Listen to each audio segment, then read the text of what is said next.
رب العالمین والصلاة والسلام على سید المرسلین اما بعد فاعوذ باللہ من الشیطان الرجیم بسم اللہ الرحمن الرحیم الصلاة والسلام علیک یا رسول اللہ وعلى آلک واصحابک یا حبیب اللہ الصلاة والسلام علیک یا نبی اللہ وعلى آلک واصحابک یا نور اللہ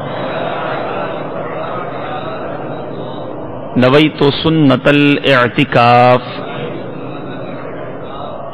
میرے پیارے اور محترم اسلامی بھائیوں اور مدنی چینل کے ناظرین،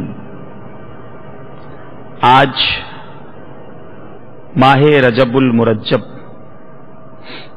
کی 10ویں شب ہے، اور آج باب المدینہ کراچی کے علاقے بفر زون میں سحری اجتماع کا سلسلہ جاری ہے۔ الحمدللہ ماہ رجب المرجب تو کیا آتا ہے، گویا عبادتوں کی رحمتوں کی بہار آ جاتی ہے۔ عشاقان رجب ماہ رجب کے روزے رکھنے کی تیاریوں میں مصروف ہو جاتے ہیں۔ حالانکہ اس وقت باب المدینہ کراچی میں موسم کافی گرم اور دن کافی طویل ہے، لیکن الحمدللہ یہ دعوت اسلامی کا خاصہ ہے کہ بزرگان دین کے احوال ہم پڑھا کرتے تھے کتابوں میں کہ جب سے رجب آتا تو وہ روزے رکھنا شروع کر دیتے، عبادتوں کا ذوق بڑھ جاتا۔ لیکن اب یہ کافی محسوس ہو رہا تھا کہ ان تمام چیزوں سے دوری ہوتی جا رہی ہے، مگر قربان جائیے دعوت اسلامی کے مدنی ماحول کی برکتوں کے کہ اب مساجد کے اندر جب سے الحمدللہ یہ پچھلے سال سے سلسلہ شروع ہوا کہ ماہ رجب کا چاند نظر آتے ہی سحری اجتماعات کا سلسلہ شروع ہو گیا۔ الحمدللہ آج اسی سلسلے کی ایک کڑی کہ ہم یہاں جمع ہوئے، درود پاک پڑھنے کے بے شمار فضائل و برکات، بہت ساری احادیث درود پاک کے فضائل میں ہمیں ملتی ہیں۔ میرے پیارے اسلامی بھائیوں، کعبے کے بدر الدجا، طیبہ کے شمس الضحا، دافع جملہ بلا، شافع یوم جزا، صلی اللہ تعالی علیہ وسلم کا فرمان رحمت نشان ہے، جس نے کتاب میں مجھ پر درود پاک لکھا تو جب تک میرا نام اس میں رہے گا فرشتے اس کے لیے استغفار یعنی دعائے مغفرت کرتے رہیں گے۔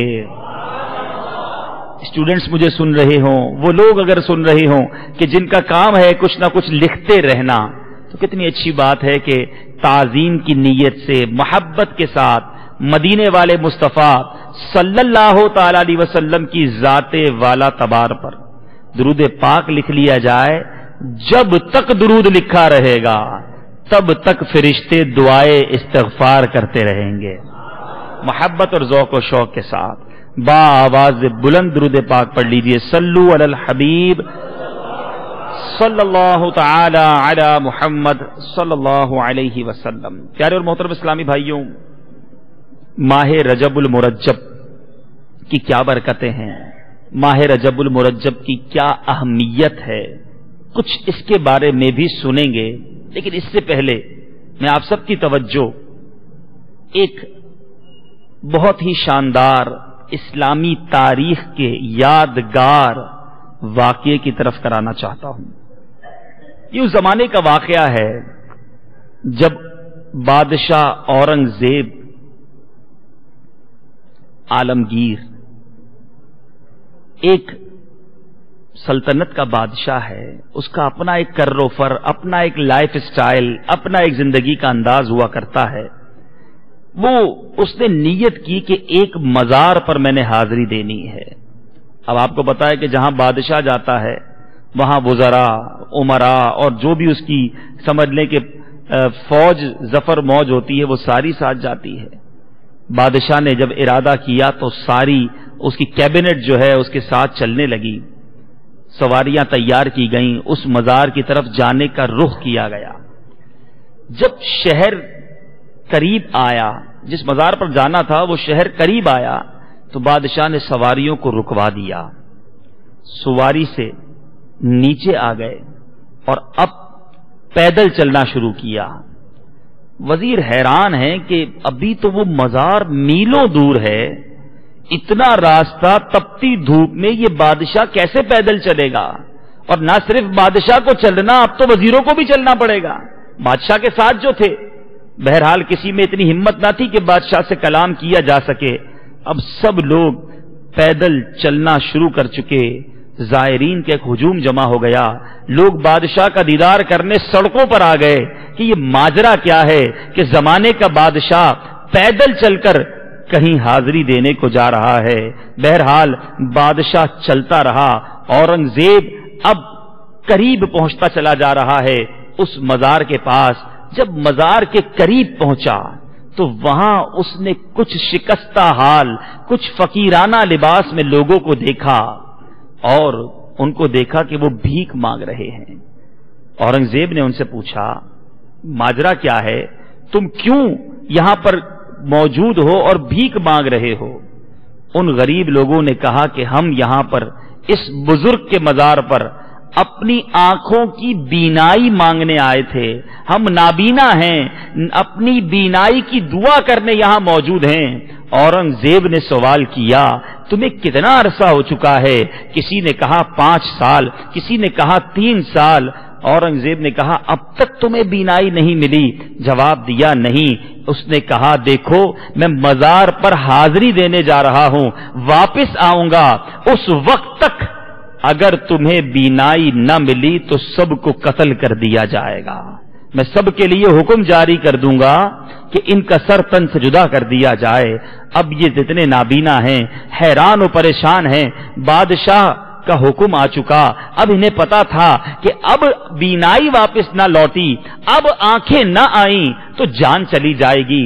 بہرحال تاریخ کی کتابیں حیران، مورخین حیران ہیں، یہ بادشاہ اب اس مزار میں ایک غلام کی طرح ہاتھ باندھے سر جھکائے حاضر ہوتا ہے، آنکھوں سے آنسو بہ رہے ہیں، التجاؤں کا ایک سلسلہ ہے، بزرگ کی عقیدت اس کے چہرے، اس کے افعال، اس کی عادتوں اور اس کے انداز سے جھلک رہی ہے۔ گر گڑا کر اپنے رب کی بارگاہ میں زمانے کا بادشاہ اس ولی کا وسیلہ دے کر رب کی بارگاہ میں التجائیں کر رہا ہے۔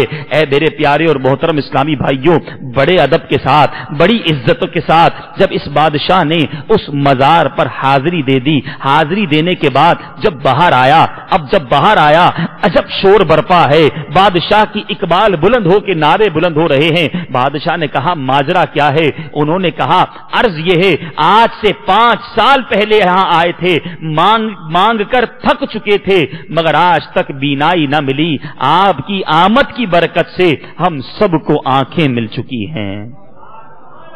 بادشاہ نے کہا ماجرا یہ نہیں کہ میری آمد سے تمہیں آنکھیں ملی ہیں، اصل ماجرا یہ ہے اب تک تم نے رقت کے ساتھ، حاضر قلب کے ساتھ، رب کی بارگاہ میں یکسوئی کے ساتھ مانگا ہی نہ تھا، تم نے تو گداگری کو اپنا پیشہ بنا لیا۔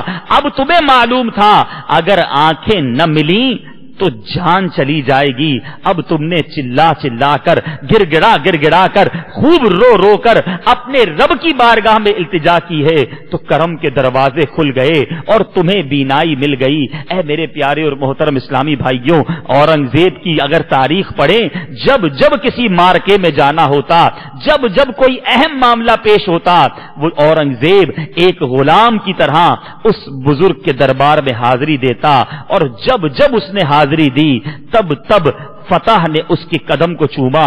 یقیناً آپ جاننا چاہیں گے وہ کون سا مزار ہے، وہ کون سے بزرگ ہیں جو زمانے کا بادشاہ ایک غلام کی طرح حاضری دیا کرتا، وہ کسی اور کا مزار نہیں۔ آج رجب المرجب میں ہم سحری اجتماع میں جمع ہیں، اس مہینے کو جہاں بہت ساری برکتیں حاصل ہیں وہاں اس مہینے کو ایک خاص نسبت بھی حاصل ہے، ایک عظیم شخصیت کے ساتھ بھی نسبت حاصل ہے۔ میری مراد کون ہیں؟ خواجہ خواجگان حضرت خواجہ غریب نواز حضرت شیخ معین الدین اجمیری رحمت اللہ تعالی علیہ کی ذات والا تبار ہے۔ جی ہاں، زمانے کا بادشاہ ایک غلام کی طرح جس ولی کے در پر جاتا اور رب کی بارگاہ میں اس ولی کا وسیلہ پیش کرتا، وہ کوئی اور نہیں زمانے کے عظیم ولی حضرت خواجہ خواجگان کا مزار پر انوار تھا۔ تو آج کے اس اجتماع میں ہم خواجہ خواجگان حضرت خواجہ معین الدین چشتی اجمیری رحمت اللہ تعالی علیہ کے بارے میں بھی کچھ سنیں گے۔ بہرحال میرے پیارے اسلامی بھائیوں، اس واقعے سے جہاں خواجہ غریب نواز کے مرتبے کا پتہ چلتا ہے، وہاں یہ بات بھی سیکھنے کو ملی کہ جب بھی حضور قلب کے ساتھ، جب بھی رقت کے ساتھ، جب بھی اپنے دل کو حاضر رکھ کر اپنے رب کی بارگاہ میں التجا پیش کی جائے، گر گڑا کر پیش کی جائے، ضرور کرم کے دروازے کھلتے ہیں۔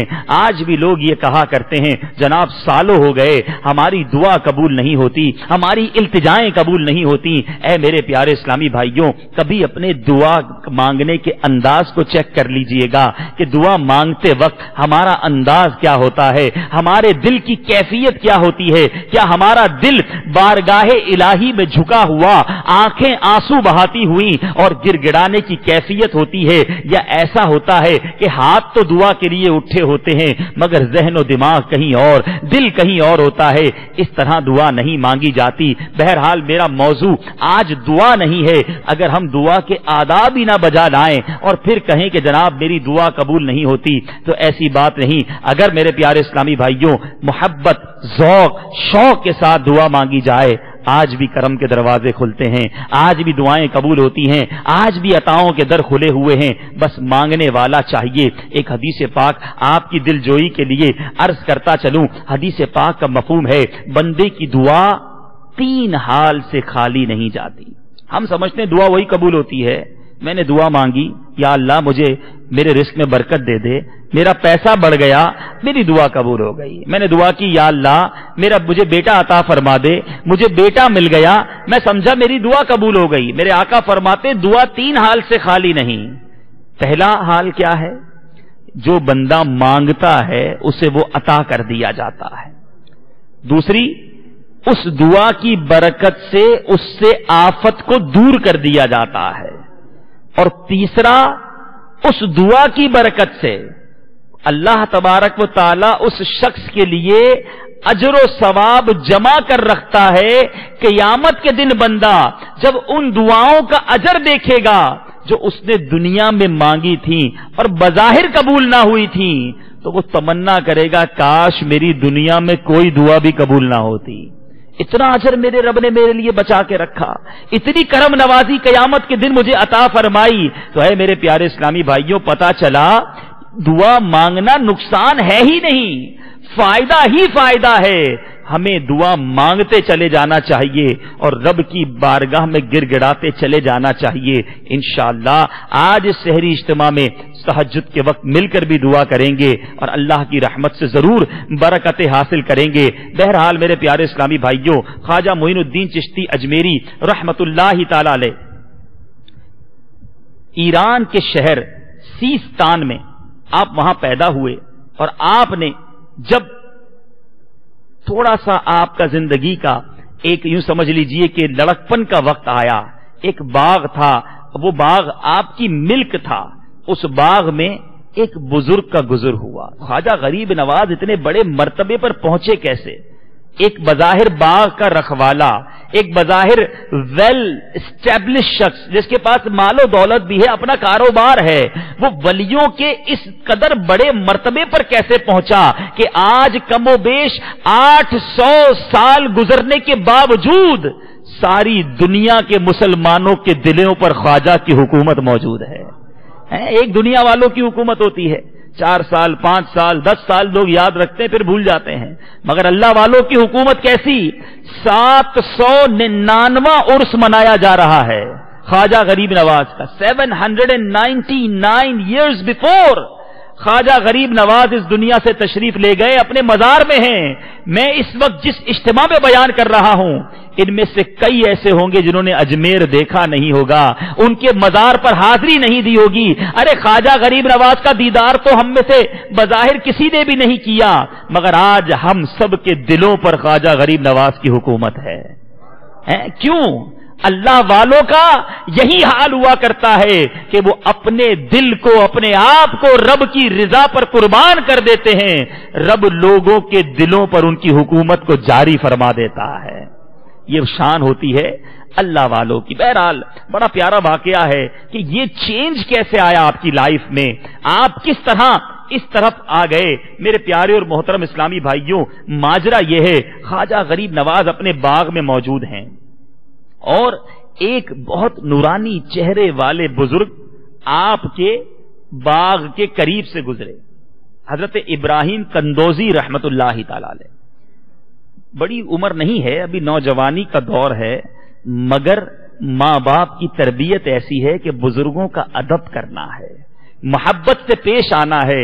جب ایک نورانی چہرے والے بزرگ کو دیکھا، حضرت ابراہیم کندوزی رحمت اللہ تعالی علیہ کو دیکھا، تو آپ نے عرض کیا، حضور آپ میرے باغ میں تشریف لائیے، میں آپ کی خدمت کرنا چاہتا ہوں۔ بڑا مؤدبانہ، بڑا شائستہ، بڑا پیارا انداز ہے، ایک لڑکا ہے، ایک لڑکپن میں اس کی زندگی ہے۔ بزرگ بڑے غور سے دیکھ رہے ہیں کہ اس بچے کے اندر بڑے ادب کے آثار ہیں۔ ہمارے بزرگ کہا کرتے نا، با ادب با نصیب اور بے ادب بے نصیب، تو با ادب رہنا چاہیے۔ ایک نوجوان لڑکا ہے، مگر بزرگ کو دیکھا تو دل میں پیار، ادب ٹھاٹھے مار رہا ہے۔ کہا، حضور میرے باغ میں تشریف لائیے، میں آپ کی خدمت کرنا چاہتا ہوں۔ اپنے باغ میں عزت سے بٹھایا، انگور کا گوشہ پیش کیا اور دو زانوں بزرگ کے قدموں کے قریب بیٹھ گئے۔ کہا، حضور کچھ نصیحت فرمائیے، میرے لیے دعا فرمائیے۔ بزرگ بڑے غور سے دیکھ رہے ہیں کہ ابھی یہ نوجوان ہے، ایک باغ کا مالک ہے، مگر بڑا با ادب ہے۔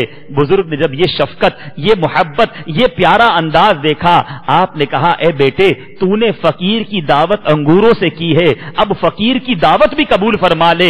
اپنی طرف سے روٹی کا ٹکڑا جو ہے وہ خواجہ معین الدین چشتی اجمیری کو پیش کر دیا۔ لڑکپن کا دور ہے، بڑی محبت کے ساتھ سوکھی روٹی ہے جس کو چبانا مشکل ہے، مگر اللہ والوں کا پیار دل میں ہے، بزرگوں کی تعظیم دل میں ہے۔ آج کی طرح کا نوجوان نہیں جو بزرگوں سے دور بھاگ کے اور ان کی جناب شان میں گستاخی کرتا نظر آتا ہے۔ بڑے ادب کے ساتھ کہ ایک بزرگ نے پیش کی ہے، وہ روٹی تناول کر لی۔ اے میرے پیارے اسلامی بھائیوں، راوی لکھتے ہیں روٹی اس قدر خشک تھی کہ اس کا چبانا دشوار، مگر خواجہ صاحب نے دیکھا کہ ایک بزرگ کا تحفہ ہے، اس کو کھا لیا۔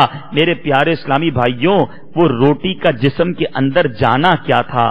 اب دل کی دنیا زیر و زبر ہو گئی، ساری دنیا کی یہ آسائشیں، دنیا کے یہ معاملات اب خواجہ غریب نواز کو فضول لگنے لگے۔ ایک نوجوان ہے، اپنا باغ بیچ دیا، اپنا مال و اسباب بیچ دیا، رشتہ دار سمجھاتے رہ گئے، بیٹا کیا کر رہے ہو، یہ سب چیزیں بیچ دو گے، کاروبار کیسے چلے گا؟ خواجہ غریب نواز کہتے ہیں اب مجھے کسی اور چیز کی حاجت نہیں ہے، اب یہ جو مال ملا، یہ جو باغ بیچا تھا، اس کا کیا کیا؟ راوی لکھتے ہیں ایک ہی دن میں وہ سارا مال غریبوں پر قربان کر دیا۔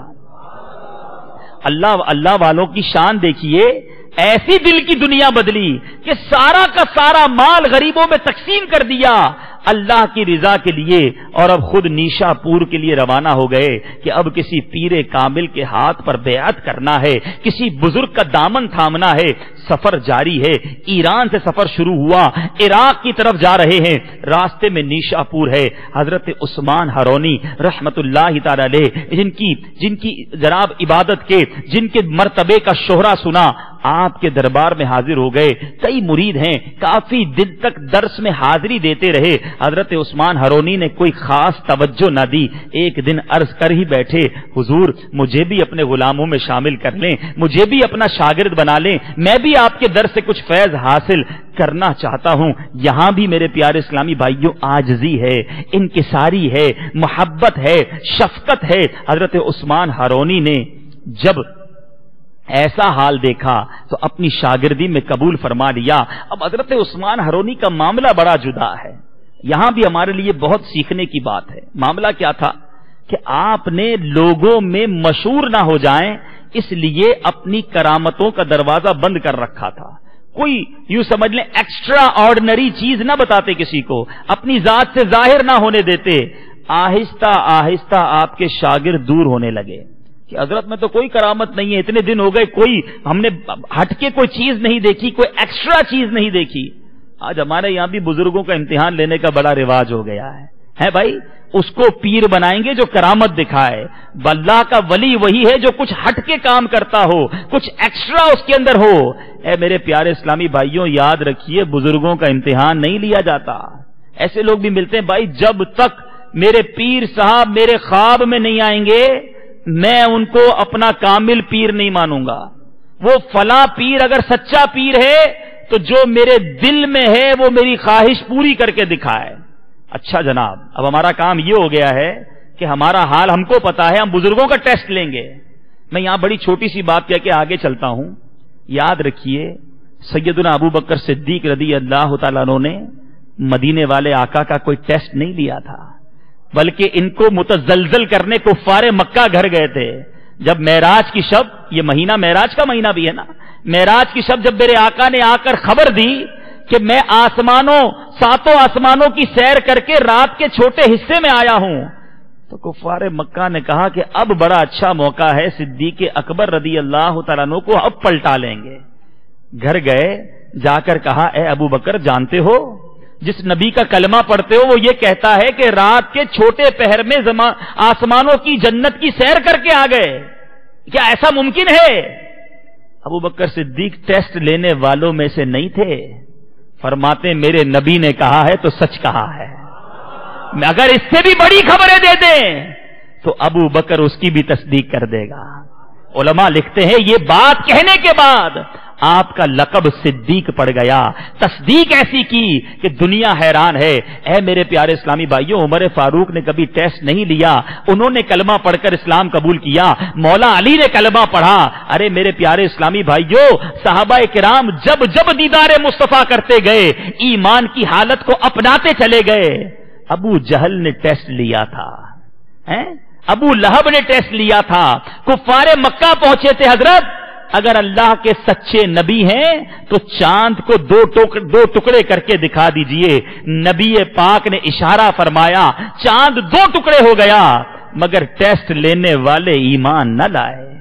روایتوں میں ملتا ہے ابو جہل حاضر ہوا تھا, اے محمد صلی اللہ تعالی علیہ وسلم اللہ کے سچے نبی ہو تو بتاؤ میری مٹھی میں کیا ہے.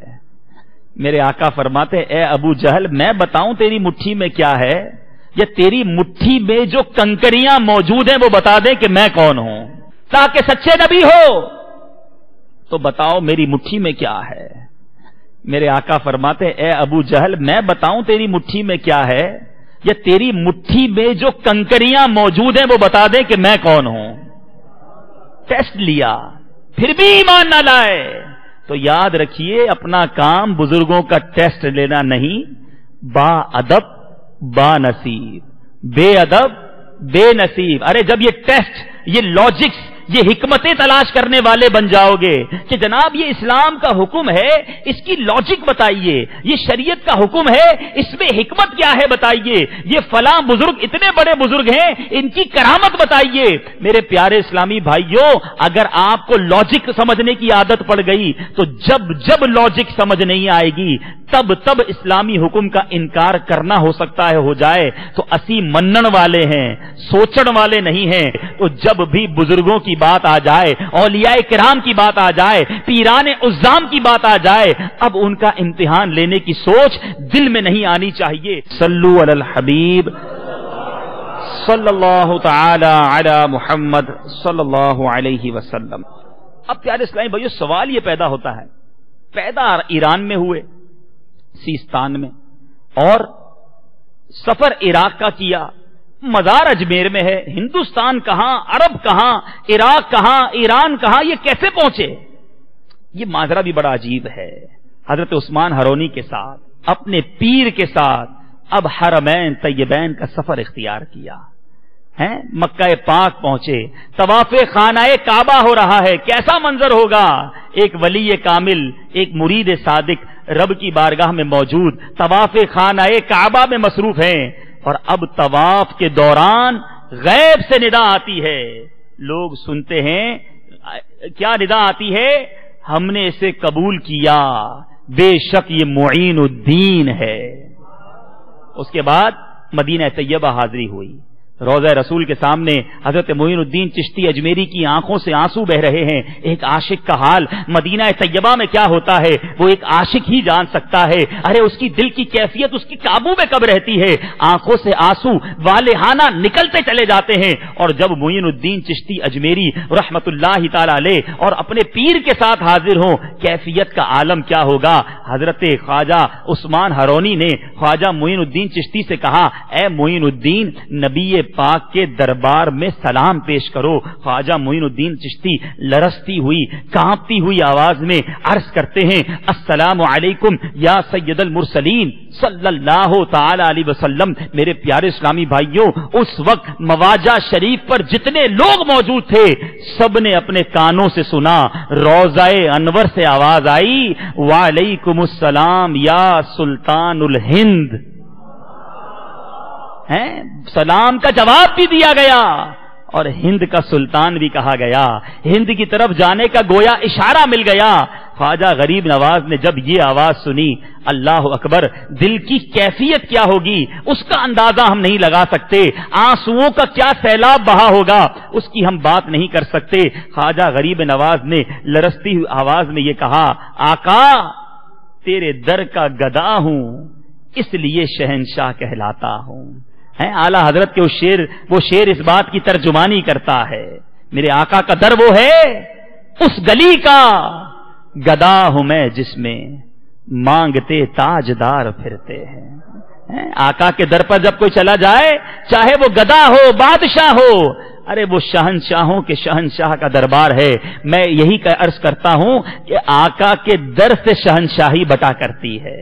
ان کے جو غلام ہو گئے، وقت کے امام ہو گئے، اور نام لیوا ان کے جو ہوئے، ان کے اونچے نام ہو گئے۔